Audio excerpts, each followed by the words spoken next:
thought. People say, "Oh, you're just a crutch." It is. This is lean on. Exactly. This is a common expression. Is God just a crutch?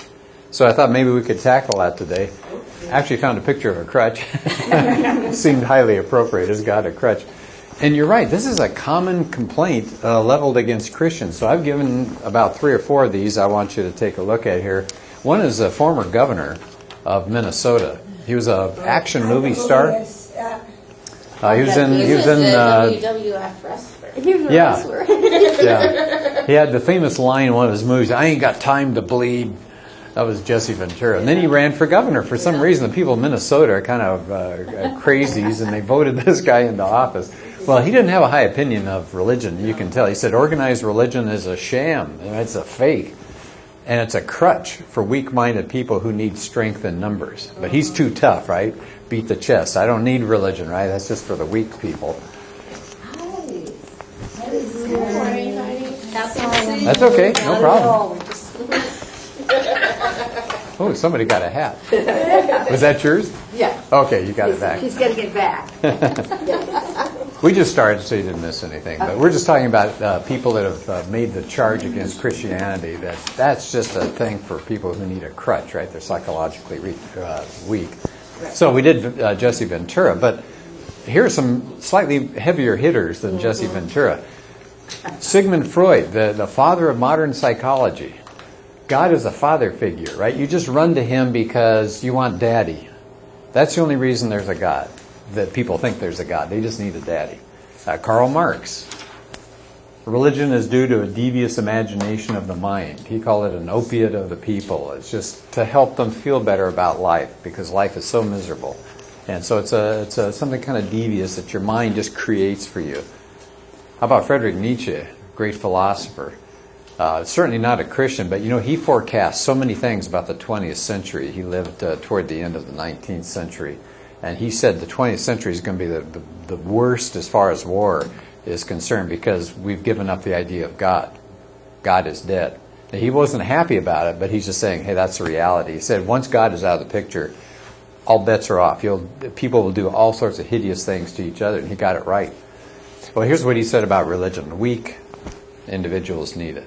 So do you hear that common occurrence again and again? It's for the weak. It's for people that can't handle life. They run to daddy.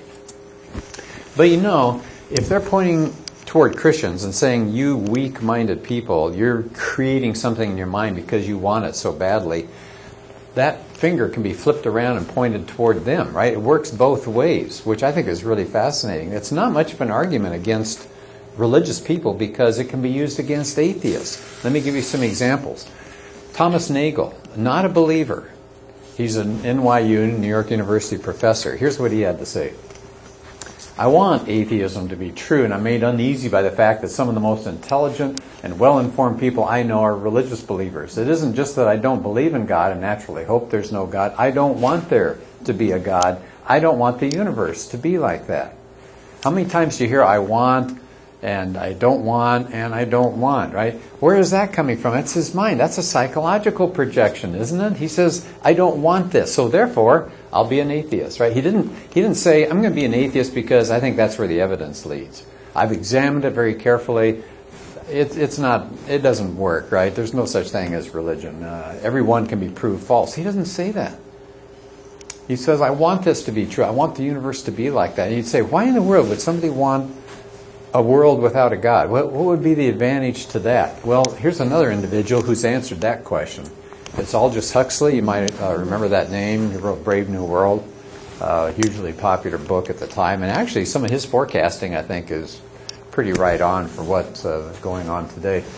This is a long quote, but again, think about his psychological aspect here as he is wrestling with the idea of a God or no God. He says, I had motive for not, there's that word again, want, right? For not wanting the world to have meaning. Consequently assumed that it had none, was able without any difficulty to find satisfying reasons for this assumption. So what did he start first? He started with what he wanted, and then he looked for reasons to back up his motives. Right? So that's backwards. Seems like we ought to look out and find the reasons and say, okay, I will commit to this or I won't commit to this. But he's doing it the other way around. He said, I'm looking for something to satisfy me on the inside. The philosopher who finds no meaning in the world is concerned to prove there's no valid reason why he personally should not do as he wants to do. Right? Do you hear that? To me, that's the key part there. You look out and you say, I want to be able to do certain things, so therefore I will decide that's the way the world really is. Why he should not do what he wants to do, or why his friends should not seize political power and govern in the way they find most advantageous to themselves. For myself, here it comes back, here's his admission, which I think is really powerful. The philosophy of meaninglessness, in other words, no God, was essentially an instrument of liberation, sexual and political. If there's no God, guess what? I get to do whatever I want. If I want to get into politics and mash people down and take over and live the high life, I do that, right? I don't worry about a God. That's what Stalin did, and that's what Mao did. There's no God. We can step on whoever we want. Maybe it's sexual liberation. Okay, do whatever you want. Forget morality. Right? That goes out the window. If there's no God, we're just making up morality as we go along. So that was great for him. He said, that's where I want to be. So do you hear that reverse psychology going on there? It's what's in their heads. Here's one more person, Mortimer Adler, who is the founder of the program called Great Books Program, part of Encyclopedia Britannica, an extremely sharp guy. Here's the good news. Adler, toward the end of his life, converted, became a Christian. But this was earlier in his life, and notice what he is saying. I rejected, past tense, so I'm glad he came on board, but he said, I rejected religion because it required a radical change in my life. A basic alteration in the direction of my day-to-day choices, as well as in the ultimate objectives to be sought or hoped for. That's true, isn't it? If you become a Christian, your life changes day to day. It should. It's supposed to. You're supposed to have different objectives. You're supposed to be doing things for a different purpose. He said, I didn't want that. The simple truth is I did not wish to live up to being a religious person. Isn't that interesting? Didn't want to live up to it. Oh, you're a Christian, then you better do this, and we're watching your life. He says, I didn't want that. I want to be able to do whatever I want to do. So again, for those people that point the finger at us and say, oh, you weak-minded individuals, you need God. You flip it around and you say, you've got your own psychological reasons to not want there to be a God. So it's interesting how that's not much of an argument against God. Somebody did some research at one time which goes into this whole psychological thing, and I find this fascinating. It's called Faith of the Fatherless by a man named Vitz. He went through about the last 200 or 300 years of philosophy and history, and he took people that were noted atheists, and he took people that were noted theists, those who believed in a God, and he examined their background. Now here's what he discovered, and I just put a few of their names on there. David Hume, Voltaire, the Frenchman. These are not believers, right? People that have rejected the idea of God. Nietzsche and Camus and Freud and some of these others. And what did they... Good morning. There you go. I can't find my way. Yeah. What did they discover about these individuals? Or what did he discover about these individuals? In every case, something was wrong with their father relationship. Now, it doesn't mean they were bad fathers. It's not necessarily that they were beaten by their dads. Maybe the dad died when they were young. Maybe the dad left. Something happened. They didn't have a secure, happy, father-led home life. And then he took the people that you may recognize a few of these names, people who did believe in a God, who were strong believers. In fact, Wilberforce is the one who led the fight against slavery in England. They made the movie Amazing Grace. I hope you had a chance to see that. Okay, good. That's a great movie. So he took those people on the other side of the column, the believers in God, and examined their home life, and guess what he discovered? Strong father figures. The dads were there. Not only were they there were people that the kids looked up to. So do you notice how in each case this would maybe change how you would see a God? If you grew up in some kind of a broken home and you read in the Bible God is your Father, our Father who art in heaven, maybe you don't feel that close connection. You might want to walk away. On the other hand, if you had a good dad, you might say, okay, our Father and I, oh, that's nice. I have a Father in heaven. I had an earthly father. This is good news. But do you notice this doesn't really say whether there is a God or there's not a God. It's just there are psychological reasons probably at work in people's lives. So we're not getting anywhere if that's all we're doing is saying, well, you have a psychological need. Well, you have a psychological need. I love this comeback, by the way. If anybody ever says anything like this to you, be ready. This is a wonderful remark. John Lennox is a terrific Christian guy. He's an Oxford mathematician, so a sharp, sharp guy. He was once told, somebody said, belief in God is just for people who are afraid of the dark. He turned around and he said atheism is for people who are afraid of the light. Isn't that a great line? And you say, why would you be afraid of the light? Well, the things we talked about, if there's a light out there, if there's a God out there, he may have requirements for us, right? And I don't want to deal with that. I want to live my own life, right? I want to be liberated. In fact, I think this is interesting too. Many people destroy that idea of, hey, how you doing, Swin? There you go. Thank you. Sure. Many people have come to Christ without this psychological need, this seeking for a father figure. In fact, in many of their autobiographies and many of their testimonies, they have said again and again, I came, in a sense, kicking and screaming, being dragged kicking and screaming into the kingdom. I was not pulled there because of, I just need a father figure. They were not wishing for Christianity to be true.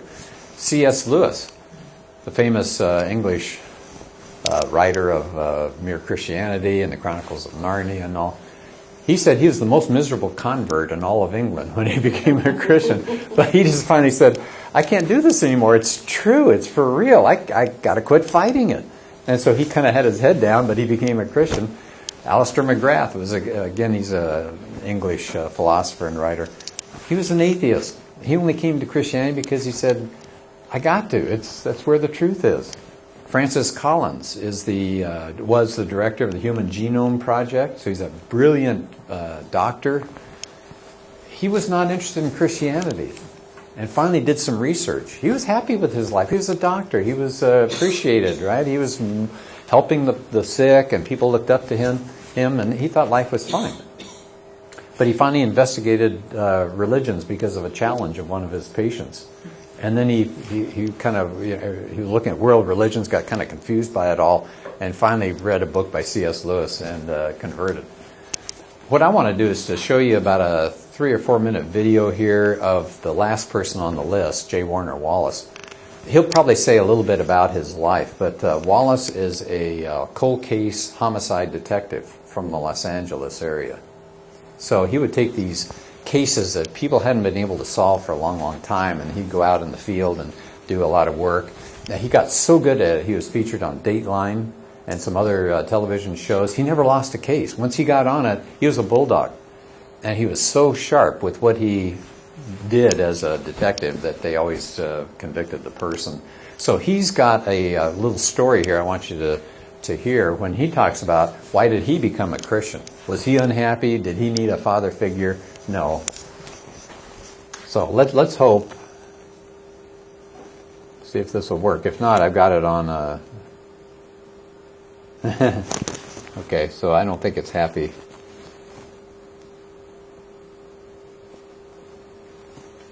All right, give me a second then. I will.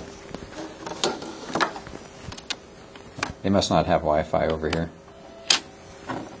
Okay, so I think Maybe it's got lots of blocks on it. It's got what? There's lots of security blocks on there. Okay, so that's probably why, huh? I have trouble playing videos for the children's ministry. Oh, okay. Well, we should be able to.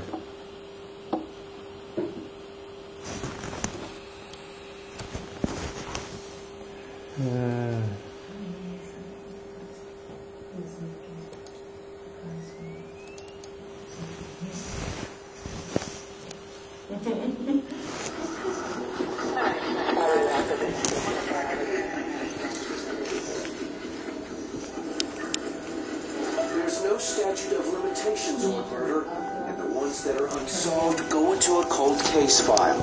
In Torrance, California, those cases landed on the desk of Detective Jim Warner Wallace. Several cold cases that Jim solved were featured on NBC Dateline. In the end, you're trying to figure out what just happened here, constantly entering each scene and asking, what really happened here, using the evidence available to you. Because these are cases that really were given up for lost. Really nobody had any expectations of ever solving those cases. Jim started in law enforcement as a patrol officer. A second-generation cop, he wore his badge proudly. He had a keen eye and sharp mind, and by his 30s was promoted to detective. He was also a loving husband, dedicated father, and an avowed atheist.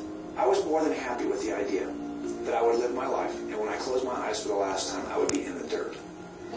Came from nothing, I'll go back to nothing. The idea of a life after this one was meaningless to me. If you had told me that I was a sinner, I would have laughed at you. I know what sinners look like. The other folks I take to jail, that's not me. I'm a good guy.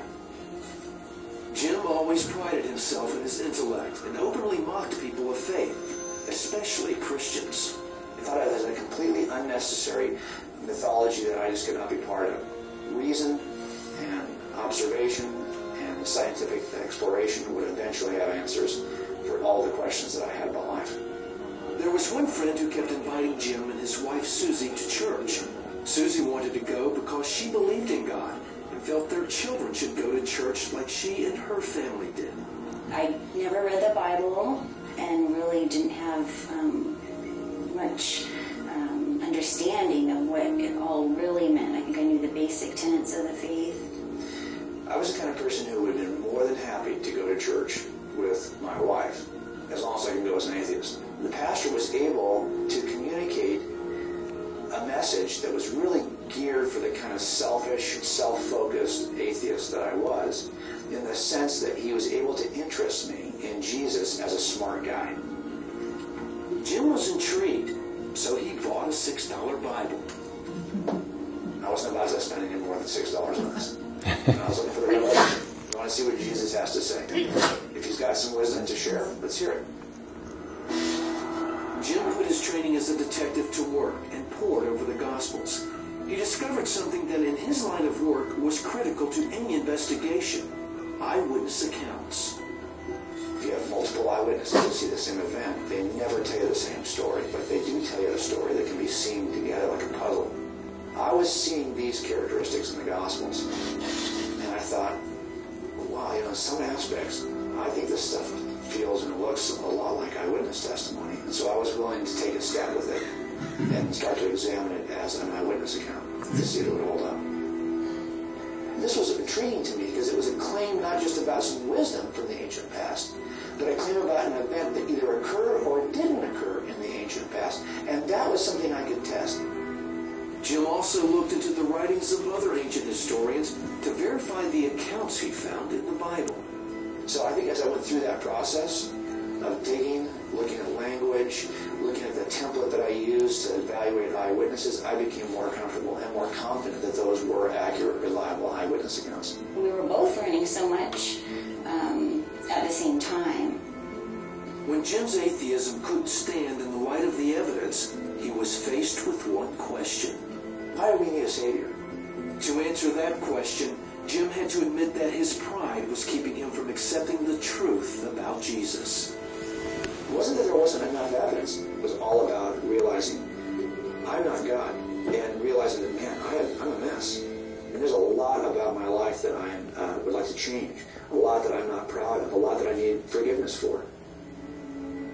Jim, the good guy, needed a Savior too. I, for a lot of years, worked hard to resist God's Spirit. And at some point, I just said, okay, I'm done. I believe it. I'm in. I submitted everything to Him. I submitted everything to Christ. I submitted every waking thought. I felt like I was getting to witness a miracle just unfold right before. Okay, so that's the basic message there. Is there a name of that? I need to send that to somebody. J. Warner Wallace. But if you email me, I can send you the link to the... do you want that little clip, you mean? Yeah. Yeah, I can send that to you. Okay, thank you. Sure. It's at the bottom of the page there. It says, for further information, contact me, Zachs@cox.net. Okay. Sure, I'll send you that. Oh, did you hear his message, though? He said he was perfectly happy. Mm-hmm. Right, he was doing the work that he wanted to do. His dad was a cop. He became a cop. Eventually, his son became a police officer. So he's come from this family of police officers. He's doing what he likes. And he thinks when life's over, you're in the ground, that's it. Okay. Enjoy this world as much as you can. And it was by examining evidence, he decided, oh, this is true. And once it's true, then he's walked through that door and he's become a Christian. He speaks all over the world, by the way. He came to our church, Emmanuel Faith, about a year ago? And he spoke, and he's a powerful speaker. His first book was about the reliability of the Scriptures, the New Testament documents. It's called Cold Case Christianity. That's good. But he's just come up with a new one called God's Crime Scene, and it looks at the universe and how there's so much evidence out there for design and careful creation of the world, not just an accident. Hey, Pete. Very good. Yeah. You see how he did feel happy, glad it was okay, but then he realized that he was a mess. Yeah. He was a mess. A lot of people are in that state. A lot of times we feel okay, we're comfortable outside, and think we don't need anything. Yeah. But then when we get into the Word of God, it reveals to us that we do need help. Yeah, you're right. Yeah. So that I love J. Warner Wallace. If you have a chance to even just see some of his things, little clips on YouTube, just type in J. Warner Wallace. Yeah. You can also go to coldcasechristianity.com. Oh yeah, Cold Case Christianity. Is there a hyphen in there? Is it all? No, just cold, COLDCASE, coldcasechristianity.com. He has got so much material there. He comes from a Mormon family, and so if you're ever dealing with Mormons, he's just got a wealth of material there on the difference between Christianity and Mormonism, but it's every aspect of Christianity. He just wears me out seeing all the things that he accomplishes. He says he gets up early in the morning. I can believe it. I mean, he's just a go-getter. He speaks at conferences now. He's a very popular individual. And you can tell he speaks well and a very knowledgeable person. So, J. Warner Wallace? Yeah, J period. Like it stands for James. So J period, then Warner, W-A-R-N-E-R, Warner. And then W-A-L-L-A-C-E. Thank you. J. Warner Wallace. But the whole point of this part now is to say people don't necessarily come. Now, some do. Some come for psychological reasons to Christ. Some ignore Christ because of psychological reasons. And some people come despite their psychological reasons. He was okay psychologically, but he comes to Christ because he thinks that's where the evidence is. So I always wondered, these people that say, oh, you Christians, you just go to Jesus and go to God because that helps you. That's what you want. You want this daddy figure. But if you really think about it, what kind of God did we invent as Christians? If we're inventing a God, is this the kind of God, the Judeo-Christian God that brings ultimate comfort? Well, we say, yeah, he brings comfort, but imagine if you're inventing a God. Would you invent a God that's totally righteous? Wouldn't you invent a God that's a little bit easier going? It's like, oh, you messed up, but that's okay. Right? I'm going to kind of weigh you. As long as you do some nice things, don't worry about the bad things you do. Right? That's the kind of God I'd come up with. Because I think I do more good than I do bad. But, so I'd kind of like a God that sort of weighed me. But he's a judge. Well, I don't want to go in front of a judge. No thanks. That doesn't appeal to me at all. All those things revealed about my life. He's the one that created hell. If you're going to invent a God, are you going to invent a hell? Or are you just going to say, well, you didn't do as well as I hoped you'd do. I'll kind of isolate you over here. I'll put the Hitlers and the Maos over here and just let them kind of irritate each other for eternity. But, I'm not going to do anything bad to them. And the rest of you tried pretty hard. Come on in. How many of those jokes do you hear about the Golden Gate? Somebody comes in front of the pearly gates there, and there's St. Peter, and they always have these jokes about it. It's like everybody gets to go up there. That's not the God of the New Testament. The moral standards, remember when Jesus did the Sermon on the Mount? You look at a woman with lust, you just committed adultery. Wow, that's a little tighter than what even the Ten Commandments said, right? Jesus says, that's not as specific. Let me tell you specifically what God's concerned with. You ever been angry at somebody? You just committed murder in your heart. Ooh. That's not good, right? You can invent a God that does things like that. Jesus says, take up your cross and follow me. That's not the kind of God I want to follow. It tells me, pick up a cross. He says, turn the other cheek. It's more fun to whack the person's other cheek than to turn our own cheek, right? So I wouldn't create the kind of Jesus that's in the New Testament. I wouldn't create the kind of God that's in the Bible. And yet we're told that we're creating this father figure. That doesn't make any sense to me. The God that's revealed in the Bible is a much more stern God than I would have created. So it seems odd that we'd say, oh yeah, you Christians, you've created this God. So here's the real question. Here we've been talking about the psychology behind things.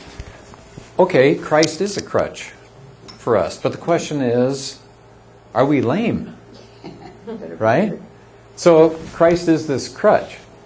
Do we need it? Right? If we're healthy, then it is stupid. Why go to a crutch if we're healthy people, right? In a day-to-day, just our physical existence, we don't take crutches, we don't use wheelchairs unless we need them because there's something wrong. We have to heal up or whatever. So the real question is, do we need a crutch?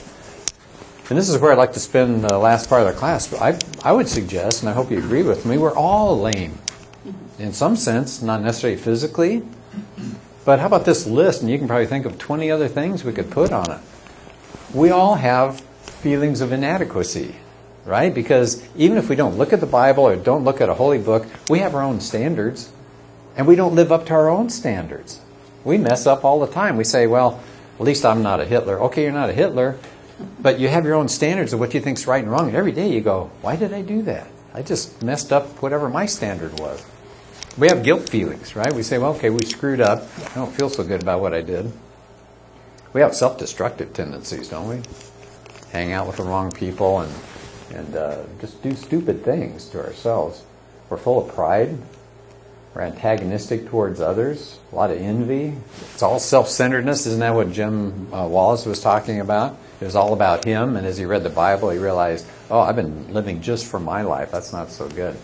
So I would suggest we're all lame, and you could add certainly more things to this.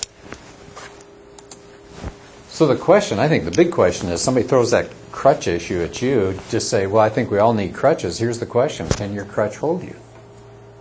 So let's just try a few of these, and I want to hear what some of your responses are, especially if you've experienced this or you've seen other people who've experienced these issues. For a lot of people, their job is their crutch, right? I've got it for 40 years. I'm set. I know what I'm going to do every day. I'll go there, and they'll pay me, and everything is fine. Do you know anybody who's lost a job? Mm-hmm. Yeah, see, you're all nodding. You know people who've lost jobs. You know people who all of a sudden get bored with what they're doing, and they walk away from it. I taught at Orange Glen High. I was telling Howard here, I taught here at this school, so every time I walk around, I go, I remember walking around here. I taught here for 12 years, got totally burned out. I said, I'm done. I am done. Here I was in school, and I got this job. My parents were proud of me. Oh, you're a teacher. I said, I'm done. So this idea of a crutch, I had to come up with something else pretty fast. I couldn't do it anymore. How about money as a crutch? Let me tell you a little story here. I just read it last night, and I said, oh, this is perfect. I think God has a way of doing things like that that tie into what we're currently going through or talking about. Anybody know who Ravi Zacharias is? He's another evangelist and a terrific, unbelievably good speaker. So he's got a book out called Why Suffering? Because that's the big issue that Christians deal with. We talked about it a while back when I was here before about the problem of evil and suffering. So here's just a short little story. He said, some time ago, one of the world's wealthiest women separated herself from her family. The owner of a 45-room mansion in New York filled with artwork worth millions of dollars, she spent the last few years of her life in a rented hospital room just to be separated from the opulence and the family that was embroiled in a bitter struggle for ownership. Among her last words were these: money is poison. What she had in plenty was in disproportion to what she needed the most. So isn't that something? I don't know who he was referring to there, but she had it all. She had a huge mansion. She had rooms full of art worth a fortune. And she ends up leaving it all before her death, just to get away from her family, get away from all that stuff. He says, money is poison. Maybe you know a lot of people whose crutch is money. It's all about building that bank account. Does that ever go bad? Does that crutch ever break? Right, we just went through that big 2007, 2008 collapse, and a lot of people lost a ton of money on that deal. A lot of people bought houses that were a little bit more than they really could afford, but what were they thinking? That, well, don't worry about it. Our finances will keep going up. I'll keep getting more income. Do you mind handing that back to me? Mm-hmm. Thanks. And then what happened? They either lost their job or something happened. All of a sudden, houses started glutting the market. Foreclosures were happening. Some friends of ours are still what they call upside down. You know, their house is worth less than all that they're going to be paying off, and they said they don't see any end in sight. So, is money a great crutch? I don't think so. We've all had downturns and bad experiences when it comes to money. How about some other crutches? Relationships? Does that provide a wonderful crutch? Sometimes.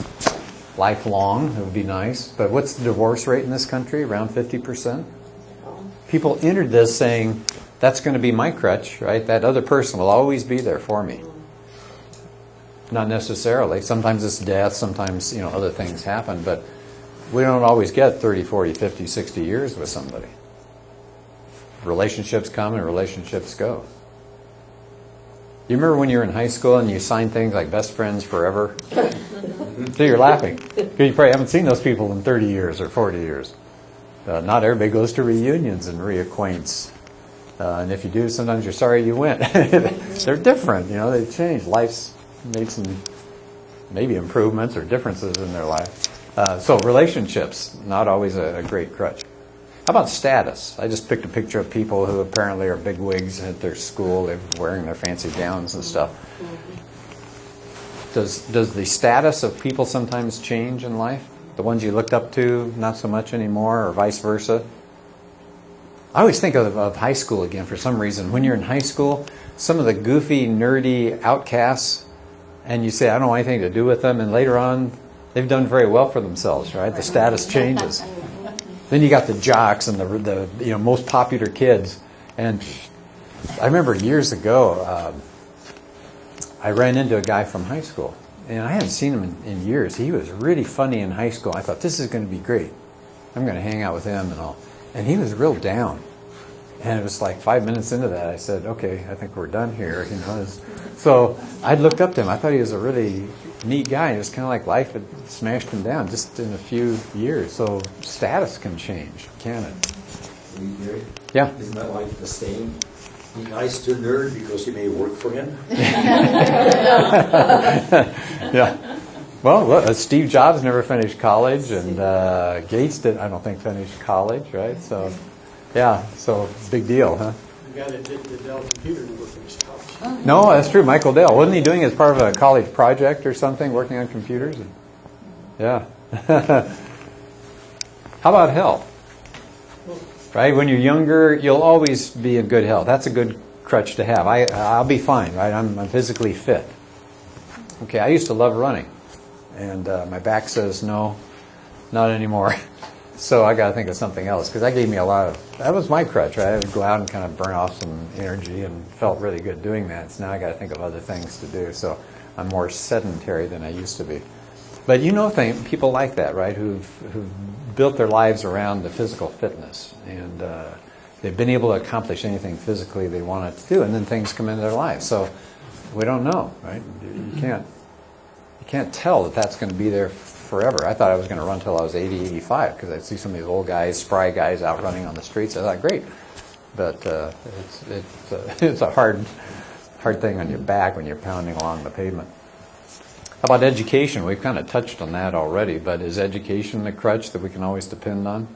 I forgot what I read. The statistics were just startling. People who have finished college, it's something like a third of them never get into the field that they majored in. Maybe you know people like that. They've spent a lot of money on college. It's hugely expensive these days. And then they're not doing what it was they were trained to do because there are no openings. Or, whatever, something's happened. They got that degree and they thought that was going to open every door. And for some people it does. It's still, statistically you make more money if you have a degree compared to those who don't. But you're taking on huge debt, and sometimes you don't get into the field. Sometimes the money isn't there. People major in things that will not provide them that kind of money. I hope education works out for people, but not always. So what I wanted to do is to have you take a look at this list here for a minute. What we've been hearing over and over again is, well, Christians are psychologically weak. And I would add to that, there's some other personal attacks made on Christianity. Well, Christians are homophobes. I mean, that's one of the latest. Christians are arrogant. They think they got the right way. Christians are intolerant. They say there's only one way through Jesus to God. Christians are judgmental. We say, oh, that's not right, that's immoral. And so these kinds of charges get leveled against us. What if you hear this? So today it was, you Christians, you think God's a crutch. You're psychologically weak. So maybe you hear that. Maybe you hear these other things. So I'm just lumping them together because I think there's one really good answer that we can give. Anybody have an idea about this? What would you say? I'll just tell you this before I hear your answer. The tendency is going to want to say, somebody calls you intolerant, you're going to try to prove that you're tolerant, right? Or somebody says you're a homophobe. No, I'm not. I've got this good friend down the street. We do a lot together, and that person's gay or lesbian or something, right? So we're busy trying to defend ourselves against these attacks to prove that they're not true, which is hard to do, right? You got to somehow mount some evidence. There's an easier approach, I think. Yes. So I want to give one, and maybe it'll match up. Yeah. Well, that's okay. They're probably more. Somebody just accused me. It was at a secular gathering, and I never even brought up my religion, but he knew. And he said, "You're part of a cult that will lead you to the lemonade, or to the Kool-Aid." Kool-Aid. James Jones, you guys remember? He started attacking me. Everybody was a little shocked. It was a bunch of retired teachers, actually. And I said, "Pete, how about judging me by what you see by my actions?" Different Pete, right? Oh, sorry. I said, "Judge me by what you see. Yeah. Do you see bad things from me?" And he said, "No, you're one of the nicest people I know." I said, "Well, there you go." See, that's a great response, right? If that works if they know you. Yeah, right. Right. In some cases, they may not know you, and they'll slap you with this label as well. Sven? How about just saying, yeah, I agree. I'm all those things. I'm not perfect. Yeah. I'm a Christian. I'm not perfect. Yeah. So, do you see where he's going with this? Because I think this works really well. Maybe I'm all those things, but did that answer this question? No. Okay, you're intolerant. Okay, maybe I'm intolerant. Let's get back to the issue. I think Jesus lived. I think he said the things he did. I think he really died. I think he really was resurrected. I think he really is the only way to God. Label me what you want. Intolerant, stupid, psychologically weak. You still haven't dealt with the argument. Is there a God? Can we trust the New Testament documents? Did Jesus really live? Did he really say those things? Did he really rise from the dead? Do you notice that labeling allows the person to say, I'm done with you. I don't have to listen to you anymore, and they walk away. But you say, wait, come back. Right? So you label me. I'll take it. Go ahead. Give me the label. Let's get back to the issue. Right? This is the big issue. Does God exist? And here's where you're on really, really good ground. I'm just going to go kind of quickly over these 5 things because of time here. You're on great ground if you get it back to the argument rather than, what am I? Oh, I'm really tolerant. Let me prove it to you. You don't have to prove any of those things. Now, you can because the person knew you, so that's nice. Yeah. But you say, I don't have to prove myself. Let's get back to the issue. Quit labeling. Let's talk about, is there a God or not? So here are the 5 things. The start of the universe. Scientists today think the universe exploded into existence, which this illustrates, right? And we got the galaxies, and we got the planets, we got the stars, and all that kind of stuff out of this initial explosion. Why is that actually a good thing for Christianity, to say that there's such a thing as the Big Bang? How does that... Most Christians are a little suspicious of science. They think science is out there to ruin Christianity. This is a great help. How is it a great help? Because who's the Big Bang? Yeah, if the universe came into existence, that means that matter, space, time, energy all started. That means that something had to get it going, but that something can't be the universe itself. It can't bring itself into existence, right? You didn't bring yourself into existence. The car didn't just pop into existence, right? People had to sit there in a factory somehow and put the car together. So how do you get the universe to start? Well, it's got to be outside of matter, space, time, and energy. That's called supernatural, right? So whatever it is outside of the universe that brought it into existence. Sven's right. If there's a Big Bang, what's the Big Banger, right? What brought this thing about? And scientists are really struggling with that because they don't have an answer. We do, right? We say there was a intelligence behind this. And by the way, this thing that looks like an explosion, people think of it kind of like somebody throwing a grenade. It's not that kind of explosion. The universe expanded just right to be able to create these galaxies, and it had to have the right features about how much gas was out there and what kinds of stars could form and how far apart they should all be, and all this kind of stuff as part of this was a very controlled explosion. It's not just random pieces flying all over the place. So that suggests way more than just accidental bang, things got started. It was controlled. If it's controlled, there's a mind, there's an intelligence, there's a power out there that was shaping this universe as it came into existence. So there's a good argument right there. How did the universe come about? We say, in the beginning, God, right? First 4 words of Genesis. We're on good ground there. Science is with us, which is kind of neat. And some scientists, frankly, were dragged kicking and screaming into this position. They didn't want there to be a Big Bang. One scientist said the idea of a Big Bang is repugnant. Why would it be repugnant? Because he didn't want this to happen. Because if this happens, then he's got to figure out, all right, who lit the match? How did you get this thing started? So we're on really, really solid ground there in this area. Here are 3 or 4 other ways that we can think of arguing for the existence of God. This is not a biology class, so we're not going to sit here and agonize over all the things up here. But this is just a cross-section of a typical cell of a small creature, like a bacterium, that floats around through the water here.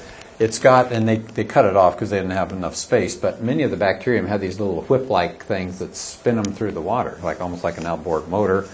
So they got that. They've got a nucleus of a cell. They got all these little bits and pieces here, and I won't even label them and have you worry about them, but how in the world do you get life started when even the simplest single cell is this complicated? Do you think just random things fly around through the universe and just kind of stick together and give yourself a cell? It doesn't happen. This is as complicated as a factory. They talk about a cell as a factory.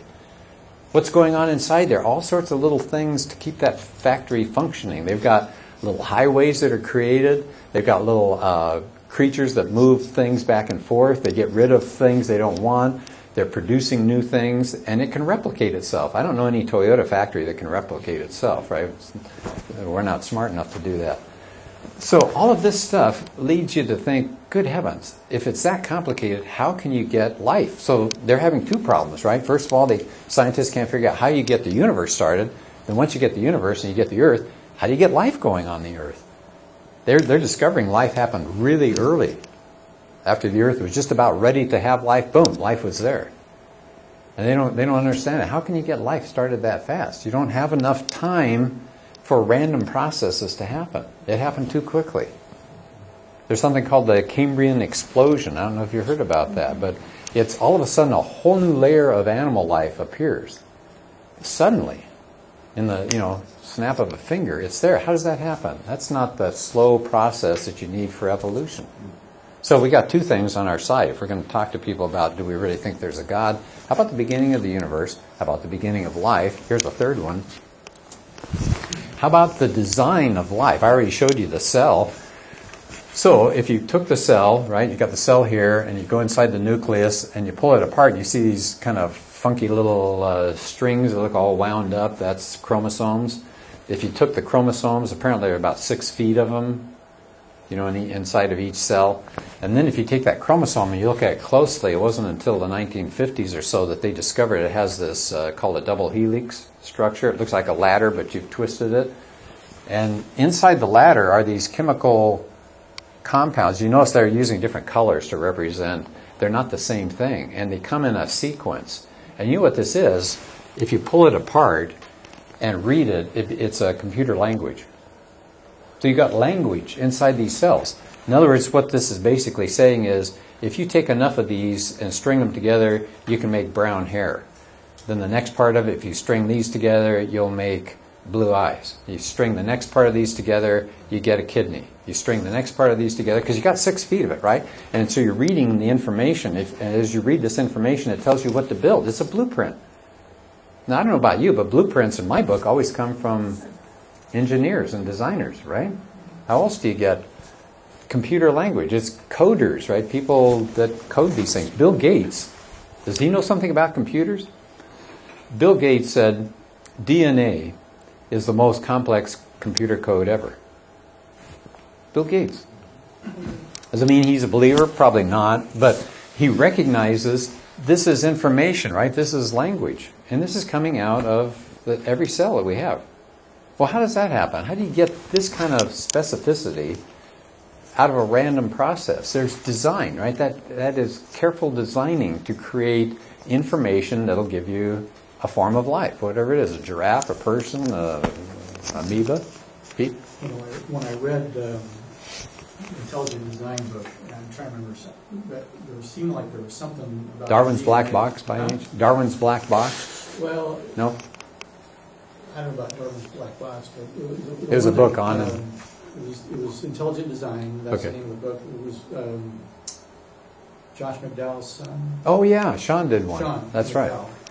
But I think it said there's more code or more information in the DNA in our bodies than all these thousands and thousands of textbooks. It's just Yeah. a wealth of information in our bodies. Yeah. It just blows your mind. Oh, it does. It's like you're walking around with sets of encyclopedias on the inside, of information, how to build this. Put these things together, these proteins, right? It's telling you how to build proteins.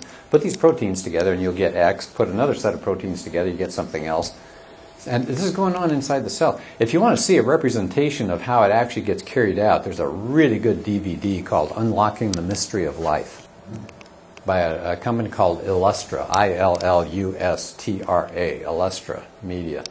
It is so fascinating because they computerize it. It's not just like I'm doing today, slides. If we had enough time. It's called Unlocking the Mystery of Life. So what they do is they show you this little DNA thing, except it's three-dimensional. It's really good computer graphics. They show you these two outer strands being pulled apart. They show you the RNA coming in and taking the information, going off in another part of the cell. It goes inside this body that reads the information and starts building the proteins. It shows you the whole thing. You watch it, you go, that is unbelievable. It's just beautiful to see it all happening. Is that a DVD? It's a DVD. And you can share it with friends, by the way. It's not threatening. It doesn't say, come to Christ or you'll burn in hell. It's not one of those kinds of things. It just says, amazing. And even a non-Christian is going to say, yeah, I agree, it's amazing. So it's a great conversation starter. Really, really good. They have a whole series of these DVDs. Unlocking the Mystery of Life is one. Another is Darwin's Dilemma. Third one is... The Privileged Planet. The Privileged Planet. Who puts these out? Illustra, I-L-L-U-S-T-R-A, Illustra Media. I-L-L-U-S-T-R-A? T-R-A, right. If you forget any of that stuff, just email me. Just say, what was that thing about that DVD? I'll give you the link to it. And they're really cheap. It's like they have packs of them, like you can buy 3 for $10, $15. It's pretty reasonable. And I hand them out like candy because I think they're so interesting. And nobody's going to disagree with you, right? But it's oriented towards science. Everybody loves science these days. So they read that, they watch it and they go, oh, that's pretty cool. And then you get a great conversation started. How does that just happen? They've also got DVDs for nature lovers. They got one on flight. That's what it's called, flight. How do the birds function? Everything about them from their skeleton. And everything is just perfect for the way they're designed. Right? Metamorphosis, yeah. How do you change one animal into a completely different animal like you get with caterpillars to butterflies? They've got a new one called Living Waters. What's going on out there with porpoises and things like that? They have the sound location, all that kind of stuff. It's amazing. Can you get those through Amazon? What's that? Yeah, you can get them through Amazon or go to Illustra's website itself. But they're really, really good things to watch. Okay, so design. There's another argument. So beginning of life, beginning of the universe, beginning of life, and then life itself is so complicated. There's such a design there. I don't see how... Oh, by the way, I knew there was one other thing I was going to say. Have you ever heard that term junk DNA? No? Okay, well, I won't spend my time on it. But at one time, when they started discovering DNA, they would come across sections of DNA that didn't seem to do anything. And they said, oh, that just proves that evolution created DNA because they had some dead ends as evolution was kind of, making these things happen. And so they called it junk DNA. In other words, like junk. It's not worth anything. And they found pieces of it. Well, in the last 5 years, they've been looking at it more closely. And are you surprised? There's no junk DNA. That DNA that they didn't know what it did, it does things. You need it. Oops. So there goes another shot against Christianity. It's like, okay, so now you're not supposed to use the term junk DNA anymore because it's actually functioning. Here's another argument for God. Where in the world do we get the idea of morality if it's not from God? Well, the alternate is to say we make it up. Well, that's not a good way to live, right? Every one of us, we're making up our own as we go. Well, why is it then when we stand in line in a grocery store and somebody cuts in front of us, we say, hey, that's not right? That person could turn around and say, well, that's your morality. My morality is to cut you off. We don't think that. We say there's something bigger than just me. So then other people say, well, maybe it's morality comes from society, right? If 51% of the people say it's moral, then it's moral. So my question is, well, how about 150 years ago? Slavery was okay by at least 51% of the population. Did that make slavery right? No. Hitler got in office by the election of the people, right? The majority of the people thought Hitler was okay. Is what he did okay? No. So you're really stuck. If you say there's no God, then where in the world are we getting this morality from? We all feel it down deep, don't we? We all say, yeah, it's wrong to torture babies. Yeah, it's wrong to genocide a whole bunch of people, take the Jews and put them in ovens. That's just wrong. That's not my opinion. It's not society's opinion. That's wrong. There's some kind of morality beyond us, right? So we say it's God. One more argument. How about the argument of consciousness? And I just illustrated with rocks, if the universe is just filled with stuff, in this case rocks, how does this develop consciousness? Right? When do rocks all of a sudden wake up and go, what am I doing here? This is really a dull existence. I just got to sit here until somebody comes along or water washes over me. Right? So we laugh about that, but how do you get consciousness? This is a huge problem for people who are scientists, but they don't believe in Christianity or some system that has a God. How do you get consciousness out of material stuff in the universe? First it was just hydrogen, and then helium and some of that stuff fused. Pretty soon you got the bigger elements. You got iron and copper and all. But how does all of that stuff all of a sudden wake up and say, I'm me. I am a person. And you can introspect and you can think about things. You can worry about the future. You can plan the afternoon. How does that happen from rocks? It sounds simple, but there's no answer outside of God. Yeah. And Gary, I thought about that before, and I said to my atheist friends, if evolution is true, by the great chance that we did get here, I would argue that we would just all be zombies. Yeah, exactly. Kind of mindless, because where do you get the consciousness part?